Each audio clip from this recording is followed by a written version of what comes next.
최근 세계은행이 핵에너지 기금 지원 재개를 선언한 뉴스를 듣고 머릿속에 번쩍 떠오른 생각이 있었어. 현대건설, 이거 완전 호재 아냐? 잠깐, 이게 왜 현대건설한테 좋은 뉴스냐고? 그 이유를 차근차근 알려줄게. 먼저, 세계은행이 핵에너지 지원을 재개했다는 건 정말 중요한 변화야. 사실 2013년 이후 무려 10년 넘게 금지되어 있었거든. 왜 금지됐냐고? 2011년에 일본 후쿠시마 원전 사고가 터졌잖아. 이 사건으로 원전에 대한 전 세계의 불안감이 커졌고, 세계은행도 우리 전문 분야가 아니라서 위험해 라고 손사래를 치면서 핵에너지 지원을 딱 끊어버렸지. 근데 이번에 이 금지가 풀린 거야. 이 결정이 원전 시장에 어떤 의미냐면 쉽게 말해 돈줄이 다시 열렸다는 뜻이지. 세계은행은 개발도상국들이 원전을 짓거나 기존 원전의 수명을 늘리는데 돈을 빌려줄 준비가 됐어. 특히 SMR이라는 차세대 소형 모듈 원자로 프로젝트에 먼저 돈을 지원하기로 했대. SMR은 기존 원전보다 건설이 빠르고 비용이 적게 들거든. 근데 이게 현대건설과 무슨 관련이냐고? 현대건설은 바로 이 원전 분야에서 글로벌 경쟁력을 확실히 갖춘 몇 안 되는 회사 중 하나거든. 이미 UAE 바라카 원전을 성공적으로 지었고,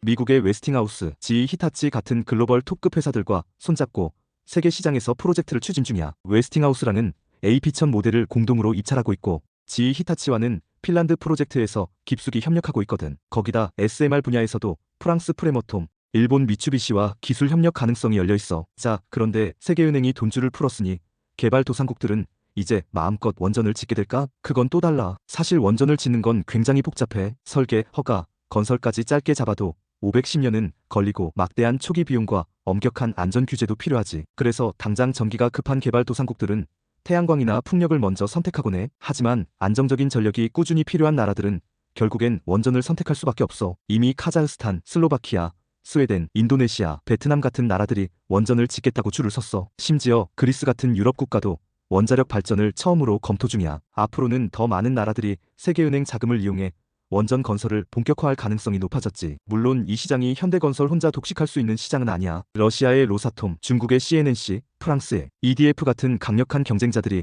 전 세계를 누비며 원전을 짓고 있어. 특히 러시아와 중국은 아프리카, 중동, 아시아에서 엄청난 프로젝트들을 수행하고 있지. 하지만 여기서 중요한 변화는 세계은행이 지원을 재개했다는 것. 그동안 러시아와 중국의 금융 지원에 의존하던 개발도상국들이 이제는 서방 주도의 자금을 이용해 서방 기업들과 손을 잡을 가능성이 커졌다는 뜻이거든. 바로 여기서 현대건설이 기회를 잡을 수 있는 거야. 결국 앞으로의 원전 시장은 더 뜨거워질 거고 서방 국가들 간의 수주 경쟁도 더욱 치열해질 거야. 하지만 이런 경쟁이 현대건설 같은 기업들에겐 오히려 성장의 기회가 될 수도 있겠지. 그래서 세계은행의 이 결정이 현대건설의 좋은 소식이라는 생각이 번쩍 떠올랐던 거야. 앞으로 원전 시장을 잘 살펴보면 분명히 현대건설이 글로벌 무대에서 더 큰 역할을 하게 되는 모습을 보게 될지도 몰라. 기대되지 않아?